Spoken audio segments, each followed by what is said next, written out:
Olá, nono ano, tudo bem? E aí, como vocês estão? Espero que estejam todos bem.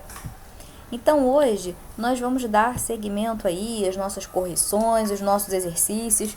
Então, aproveita, pega aí o caderno ou pega o livro para a gente adiantar essa correção. E aí, vamos para o capítulo 20, onde vamos falar sobre o Oriente Médio. Nós estamos corrigindo agora os exercícios conceituais da página 114 do livro 3. Então, a primeira pergunta, ele pede, para a gente citar os países do Oriente Médio que possuem maior destaque nas reservas mundiais de petróleo. Então, são eles, Arábia Saudita, Irã, Iraque, Kuwait, Emirados Árabes, Líbia e Catar. Então, assim, a gente sabe que a região do Oriente Médio é uma região que tem realmente boas reservas de petróleo.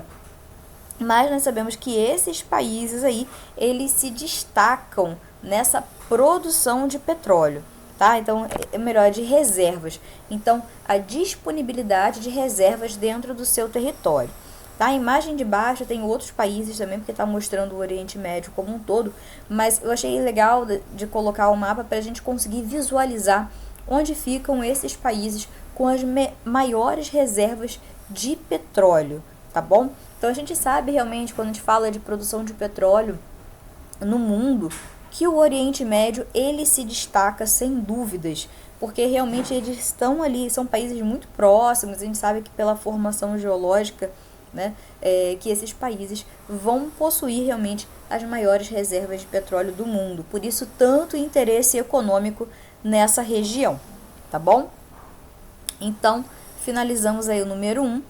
Vamos para a pergunta de número 2. Ele pergunta para a gente o que é a OPEP e quais países fazem parte dessa organização. Então, a gente sabe que a OPEP é a organização dos países exportadores de petróleo. Então, ela é, vamos dizer assim, um grupo, uma associação dos países que produzem petróleo, mas não apenas dos países do Oriente Médio. Como nós vimos, o Oriente Médio ele acaba se destacando porque ele tem realmente muitos países que produzem petróleo. Mas a gente percebe também que outros lugares, como Argélia, Angola, Congo, Equador, Guiné Equatorial, Gabão, Irã, Iraque, Kuwait, Líbia, Nigéria, tô falando de todos aí, Arábia, Emirados Árabes Unidos e Venezuela, que vão compor essa organização, tá? E aí, como a própria resposta está colocando aqui pra gente, é um cartel. Então, é um grupo, tá? Que tem uma ideia de, como é que eu vou dizer assim, organizar esse comércio, essa venda no mundo, tá? Então, óbvio que a gente vai ter ali realmente um grupo que vai analisar o preço de mercado, como está no mercado interno, como está no mercado externo, as vantagens, regular preço, tá? Então, por isso, essa organização é em cartel, porque eles vão alinhar essa exportação de petróleo. Então, o preço ele vai se condicionar aí a que a organização vai propor, tá bom? Então, botei aqui uma bandeirinha, que mostra aí o símbolo da OPEP, tá bom? Que vocês também vão encontrar aí como OPEC, tá? Então, os países exportadores de petróleo. E aí, fechamos o número 2 e vamos para o número 3. No número 3, ele pergunta pra gente o que é o fundamentalismo islâmico.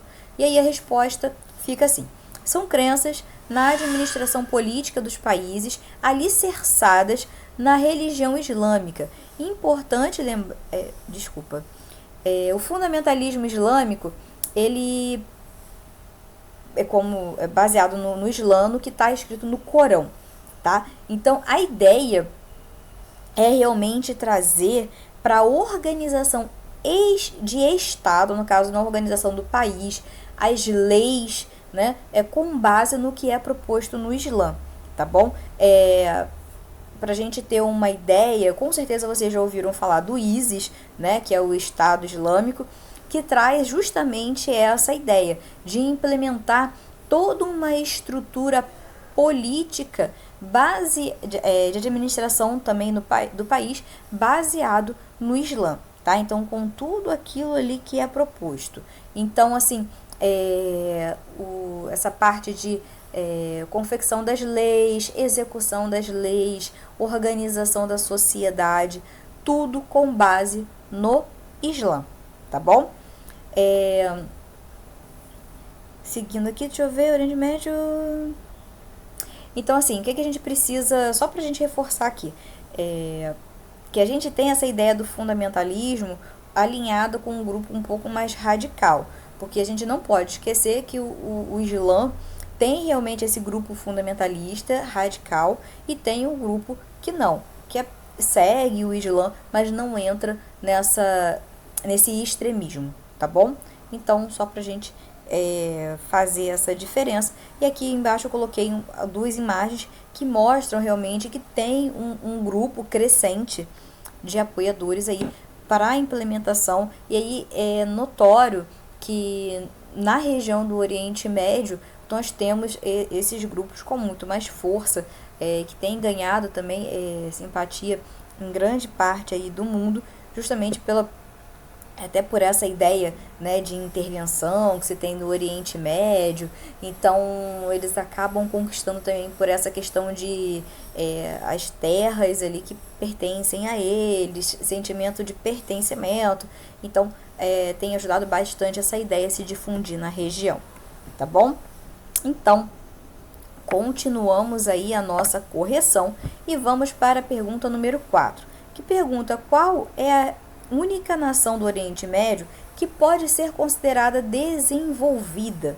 Então, o Estado de Israel é o único país da região considerado industrializado, ou seja, que não é totalmente dependente da produção e exportação de petróleo, tá? Então, assim, lembrando, o que é o conceito de desenvolvimento? O conceito de desenvolvimento vem realmente como eu vou dizer assim, com maiores oportunidades criadas para a população, não apenas com relação a valor econômico, tá, turma? Assim, dinheiro que o país ganha, mas sim como essa riqueza ela acaba se aplicando no país, tá? Então, assim, se as pessoas também participam, se tem emprego, né? Então, o que acontece? A maior parte dos países da região acabam ficando dependentes da exportação de petróleo. Então, uma atividade econômica. Então, isso reduz aí a probabilidade, a capacidade de gerar riquezas no país. Então, assim, não, mas petróleo ganha-se muito dinheiro, mas a riqueza fica mal distribuída. Quando a gente tem, além dessa produção de petróleo, a gente tem ali uma formação de indústria, então isso ajuda a reforçar também essa parte de empregabilidade, atrai desenvolvimento, né? Porque a indústria ela precisa de uma série de infraestrutura. Então, automaticamente, a gente percebe um melhor desenvolvimento ali, porque vai precisar de fontes de energia, vai precisar de mão de obra capacitada, né? Vai precisar de uma rede de transporte, de logística. Então, sem dúvidas, a indústria traz essa infraestrutura. Então, a gente tem ali um desenvolvimento, tá? Então, o que acontece? A região, a gente sabe que ela fica um pouco, como é que eu vou dizer assim, condicionada a essa questão do petróleo. Mas a gente sabe também que se implementar indústrias ligadas até o próprio desenvolvimento de produtos e subprodutos do petróleo, tem maior condição de desenvolvimento, tá bom? Então, fechamos a número 4, aqui embaixo botei só uma imagem ilustrativa, e aí vamos para o número 6, desculpa, 6 não, número 5, e aí ele pede para a gente explicar, né, por que a produção de hidrocarbonetos se destaca na economia dessa região. E aí, gente, porque hidrocarboneto é um derivado do petróleo, né? Então, tá aqui assim na resposta, porque a região é rica em depósito de petróleo, detém mais de 45% das reservas mundiais e, além disso, o clima da região é impróprio para o desenvolvimento de outras atividades econômicas, como a agricultura. Então, assim, turma, a região ela tem que se adaptar. Então, assim, num mercado, num país, numa sociedade capitalista, e aí que tem essa necessidade do petróleo, então, e tem realmente essa matéria-prima, esse recurso, né? Então, é exatamente o que é explorado na região. E a gente sabe que é uma região que tende de semiárida a árida. Então, o solo também ele não vai ser propício para o desenvolvimento de agricultura. Então, outras atividades econômicas vão ser difíceis de se desenvolver na região, até porque não tem tantas reservas de outros recursos naturais. Então, acaba ficando condicionada realmente à questão do petróleo.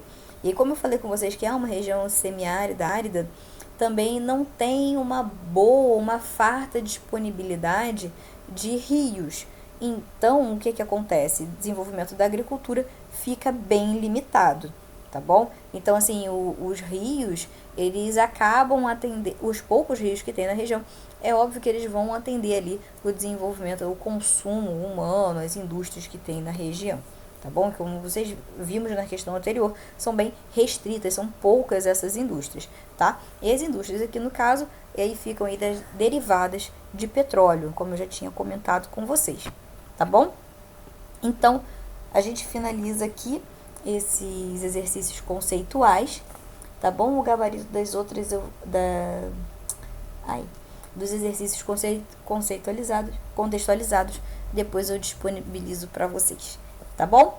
Então, qualquer dúvida, pergunta, tá? Não deixa de perguntar, não. Coloca lá no Escola Web. Não guardem essa dúvida para vocês, tá bom? Turma, um abraço e até a próxima correção.